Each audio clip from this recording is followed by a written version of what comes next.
Täna loodi pretsedent. Eesti Vabariigis on kätte jõudnud see aeg, mil loomapiinajad peavad ka reaalset vanglakaristust kartma.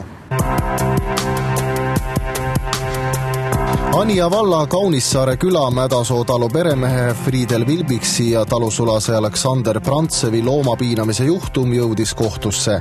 Eelmine istung jäi ära, siis ei suutnud keegi kohtualustest kohale tulla. Olid väidetavalt liiga purjus. Nüüd oli kohtul õnne, mehed vedasid end kohale.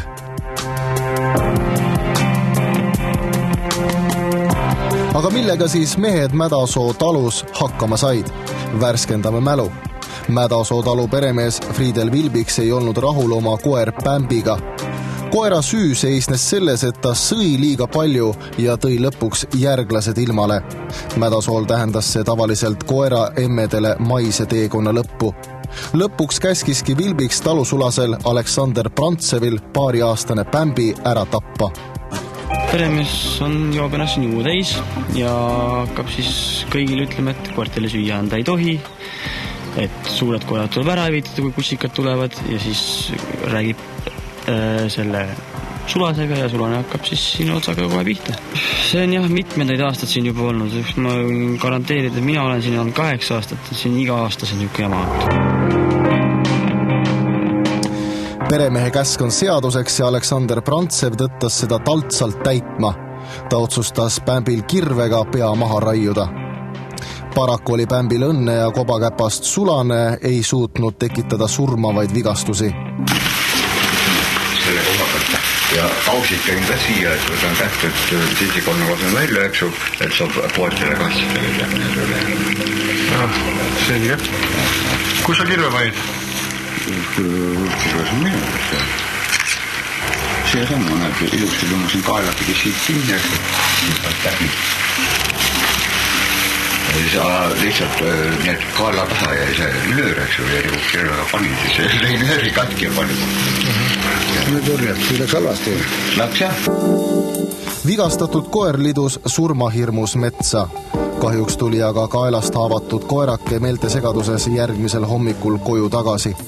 Piiritud ruudus ja armastus oma pererahva vastu said talle saatuslikuks. Vaene loom suleti kuuri hukkamist ootama. Lastel ei õnnestunud kasuisa Friedel Vilbiksi meelt muuta. Koer tuli maha lüüa. Viimases hädas pöördusid lapsed loomakaitse seltsi poole. Loomakaitsjate kaudu jõudis õnnetu lugu ka lõpuks kohtusse. Asi oli selles, et varipaika ma ei saanud seda viia. Kuna ma võtan lastel toidu ära ja varipaik ju see on riigi eelarvest, see maksmakse rahaks ole. Ma oleks kurjategi olnud. Mõtlesin, mis asja ma teen. Variant, mõtlesin, jätan ta omale sinna. Tegin pikaketi, euroketi 10 meetrit kõik. Panin ta ilusti, et magamistoa alla. Aga mis viga oli? Ta ei teinud tööd. Koer ei aukunud.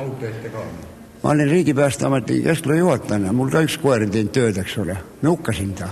Ja mul ei olnud muud varianti, mida ma tegema pidin. Seepärast, et koer ei tee tööd, ta ei augu. Lemmikkoer peab ka tööd tegema.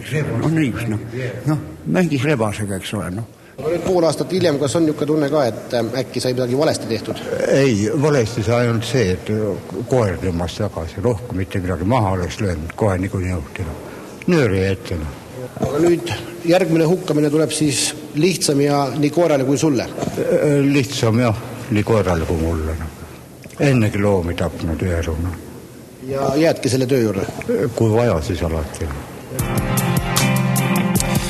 Mädasoo talus olid Aleksander Prantsev ja Friedel Vilbiks varemgi koeri teise ilma saatnud. Ei olnud see Pämbi kirvega saagimine esimene kord.